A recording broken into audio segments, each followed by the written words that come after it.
Imperialism and colonialism. दोस्तों, आज हम बात करने वाले हैं एक ऐसे फिनोमेना की जो यूरोप से शुरू होता है और पूरी दुनिया को अफेक्ट करता है। इसे हम मॉडर्न वर्ल्ड हिस्ट्री का बेस भी कह सकते हैं, क्योंकि उसे शेप करने में सबसे बड़ा रोल इसी का था। हम बात कर रहे हैं इंपीरियलिज्म और कॉलोनियलिज्म की।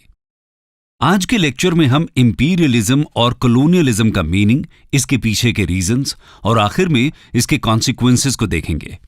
आइए शुरू करते हैं। मीनिंग।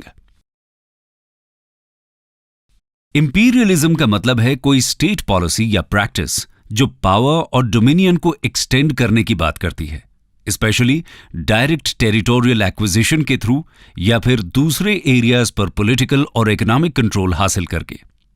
इसमें हमेशा ही पावर का यूज शामिल होता है, चाहे फिर वो मिलिट्री फोर्स हो या और कोई फॉर्म। वहीं दूसरी तरफ कॉलोनियलिज्म एक ऐसा प्रोसेस है जिसमें central system of power surrounding land और उसके कंपोनेंट्स को डोमिनेट करता है। कॉलोनियलिज्म एक टेरिटरी पर दूसरे टेरिटरी के लोगों द्वारा कॉलोनीज के एस्टैब्लिशमेंट, एक्सप्लॉयटेशन, मेंटेनेंस, एक्विजिशन और एक्सपेंशन की प्रैक्टिस है। सरल शब्दों में कहें तो जहां कॉलोनियलिज्म एक तरफ ओवरसीज कॉलोनियल टेरिटरीज एस्टैब्लिश करने की बात करता है, वहीं इंपीरियलिज्म का मतलब है एम्पायर को क्रिएट और एक्सपैंड करना। यानी कि इंपीरियलिज्म डोमिनेशन की ब्रॉडर कैटेगरी है जो कॉलोनियलिज्म को अपने अंदर समाहित करती है। मॉडर्न कॉलोनियलिज्म की एज अफ्रीका के सदर्न कोस्ट के अराउंड और अमेरिका के अराउंड सी रूट की डिस्कवरीज के बाद करीब 1500 एडी में शुरू होती है। इन इवेंट्स के बाद सी पावर मेडिटेरेनियन से अटलांटिक की तरफ और इमर्जिंग नेशन स्टेट्स जैसे कि Portugal, Spain, Dutch Republic, France और इंग्लैंड की तरफ शिफ्ट हो जाती है। डिस्कवरी, कॉन्क्वेस्ट और सेटलमेंट्स के थ्रू ये नेशंस खुद को पूरी दुनिया में एक्सपैंड और कॉलोनाइज करते हैं और यूरोपियन इंस्टीट्यूशंस और कल्चर को स्प्रेड करते हैं। अब बात करते हैं एज ऑफ इंपीरियलिज्म और उसके पीछे के रीजंस की। Age of imperialism 1870 to 1914। 19th century में इंडस्ट्रियल रेवोल्यूशन और नेशनलिज्म ने जरूर यूरोपियन सोसाइटी को शेप किया था, लेकिन सेंचुरी के लेटर हाफ में इंपीरियलिज्म ने दुनिया को ड्रामेटिकली चेंज करने का काम किया। हालांकि इंपीरियलिज्म की शुरुआत 19th सेंचुरी में नहीं हुई थी। 16th से अर्ली 19th सेंचुरी तक के एरा को ओल्ड इंपीरियलिज्म कहा जाता है, जिस दौरान यूरोपियन नेशंस फार ईस्ट के साथ ट्रेड रूट्स तलाश रहे थे, न्यू वर्ल्ड को एक्सप्लोर कर रहे थे और नॉर्थ एंड साउथ अमेरिका के साथ साउथ ईस्ट एशिया में सेटलमेंट्स एस्टैब्लिश कर रहे थे।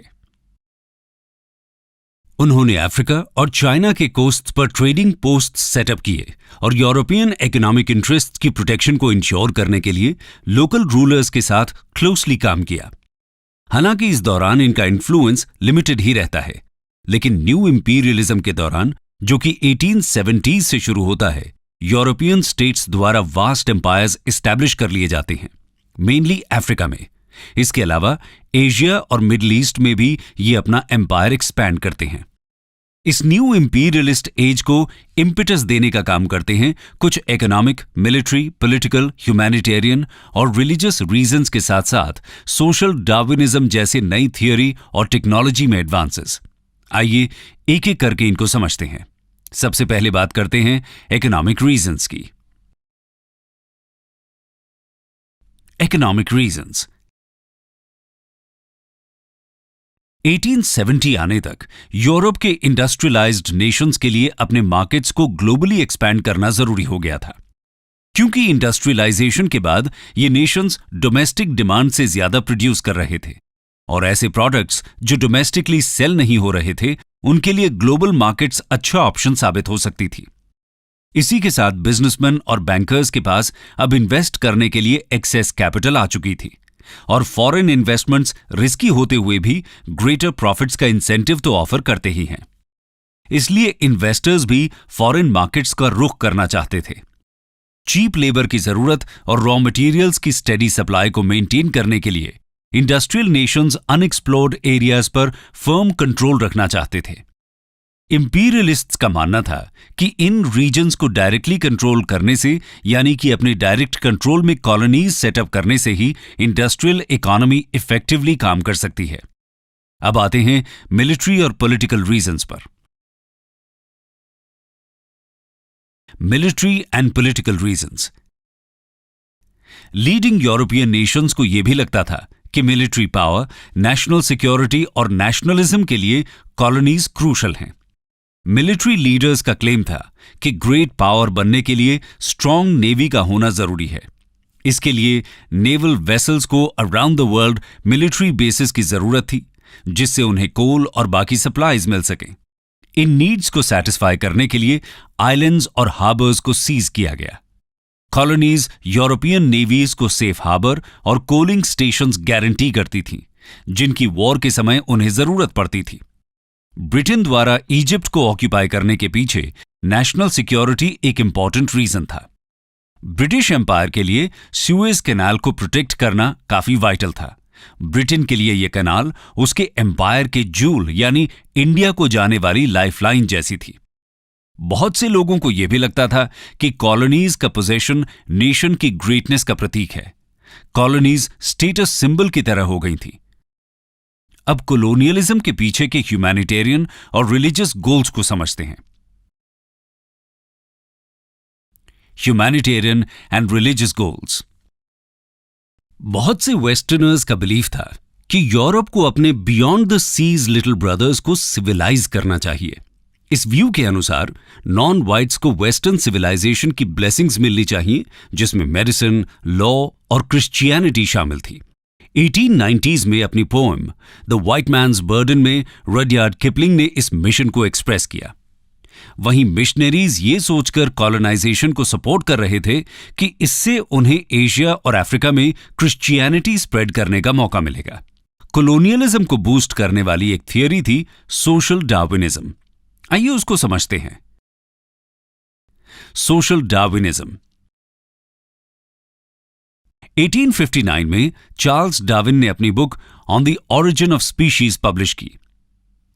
इसमें जो थियरी सामने आई उसे सर्वाइवल ऑफ द फिटेस्ट बोला गया। डार्विन ने तो किसी भी तरह के सोशल आइडियाज को प्रमोट नहीं किया था, लेकिन फिर भी इनकी थियरी को कुछ लोगों ने इंपीरियलिज्म और कोलोनियलिज्म को प्रमोट करने के लिए यूज किया। इंग्लिशमैन हर्बर्ट स्पेंसर पहले व्यक्ति थे जिन्होंने सर्वाइवल ऑफ द फिटेस्ट को ह्यूमन सोसाइटीज और नेशंस पर अप्लाई किया था। सोशल डार्विनिज्म इंपीरियलिस्ट एक्सपेंशन को फेवर करता है, ये कहकर कि कुछ लोग बाकी लोगों से ज्यादा फिट या एडवांस्ड हैं। यूरोपियंस को लगता था कि वो as a white race dominant है और इसीलिए ये नेचुरल है कि वो इंफीरियर पीपल को कॉन्कर करें, जिससे मैनकाइंड इंप्रूव हो सके। इस तरह डार्विन की बायोलॉजिकल थियोरी को ट्विस्ट किया गया और सोशल डार्विनिज्म कोलोनियलिज्म को जस्टिफाई करने का एक तरीका बन गया। इसके अलावा कोलोनियलिज्म को प्रमोट करने में टेक्नोलॉजी ने भी इंपॉर्टेंट रोल प्ले किया। आइए समझते हैं कैसे। Western technology. वेस्ट की सुपीरियर टेक्नोलॉजी और इंप्रूव्ड मेडिकल नॉलेज ने इंपीरियलिज्म को फॉस्टर करने में हेल्प किया। क्विनीन जैसी मेडिसिन की वजह से यूरोपियंस ट्रॉपिकल डिजीजेस को सरवाइव कर पाए और एशिया और अफ्रीका के मस्कीटो इन्फेस्टेड इंटीरियर्स में वेंचर कर पाए। स्टीम बोट और टेलीग्राफ के कॉम्बिनेशन ने वेस्टर्न पावर्स की मोबिलिटी बढ़ाने का काम किया और उनके डोमिनेंस को थ्रेटन करने वाली किसी भी सिचुएशन में उन्हें क्विकली रिस्पॉन्ड करने योग्य बनाया। रैपिड फायर मशीन गन ने उन्हें मिलिट्री एडवांटेज दिया और अफ्रीकन्स और एशियंस को वेस्टर्न कंट्रोल एक्सेप्ट करने के लिए कन्विंस करने में हेल्पफुल साबित हुई। यह तो बात हो गई इंपीरियलिज्म और कोलोनियलिज्म को प्रमोट करने वाले कुछ कारणों की, जिनकी वजह से यूरोपियन पावर्स पूरी दुनिया में अपनी कॉलोनीज इस्टेब्लिश करने की रेस में लग जाती हैं। ईस्ट में जापान से लेकर वेस्ट में अमेरिका तक यूरोपियन पावर्स ने कॉलोनीज को इस्टेब्लिश किया था। आइए अब इसके कॉन्सिक्वेंसेस की चर्चा करते हैं। Consequences of imperialism. दोस्तों, न्यू इंपीरियलिज्म ने वेस्टर्न सोसाइटी और उसकी कॉलोनीज दोनों को ही चेंज करने का काम किया। इसके थ्रू वेस्टर्न कंट्रीज ने ग्लोबल इकोनॉमी की बिगिनिंग को एस्टैब्लिश किया, जिसमें ट्रांसफर ऑफ गुड्स, मनी और टेक्नोलॉजी को ऑर्डरली वे में रेगुलेट करने की जरूरत थी। जिससे इंडस्ट्रियलाइज्ड वर्ल्ड के लिए नेचुरल रिसोर्सेज और चीप लेबर का कंटिन्यूअस फ्लो इंश्योर हो सके। इसी के साथ इंपीरियलिज्म ने कॉलोनीज को एडवर्सली अफेक्ट किया। फॉरेन रूल के अंदर नेटिव कल्चर और इंडस्ट्री डिस्ट्रॉय हो गए। इंपोर्टेड गुड्स ने लोकल क्राफ्ट इंडस्ट्रीज का सफाया कर दिया। कॉलोनीज को रॉ मटेरियल्स के सोर्स और मैन्युफैक्चर्ड गुड्स के मार्केट्स के तौर पर यूज करके कॉलोनियल पावर्स ने इन्हें इंडस्ट्रीज डेवलप करने से रोके रखा। ज्यादातर कॉलोनीज में स्टैंडर्ड ऑफ लिविंग के पुअर होने की एक वजह यह थी कि इन रीजन्स की नेचुरल वेल्थ को मदर कंट्रीज में फनल आउट किया जा रहा था। इसके अलावा इंपीरियलिज्म अपने साथ कल्चर्स के बीच कॉन्फ्रंटेशन भी लेकर आता है। 1900 तक वेस्टर्न नेशंस का दुनिया के बड़े हिस्से पर कंट्रोल हो चुका था।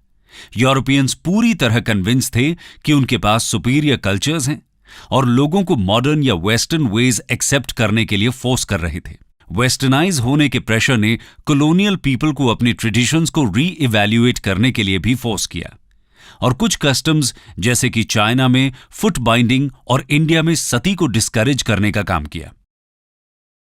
इंपीरियलिज्म ने कॉलोनियल पीपल को एक्सप्लॉइट और अब्यूज किया, लेकिन वेस्टर्न कंट्रीज ने मॉडर्न मेडिसिन को भी इंट्रोड्यूस किया, जिसने वैक्सीन्स के यूज और सैनिटरी हाइजीन पर स्ट्रेस किया।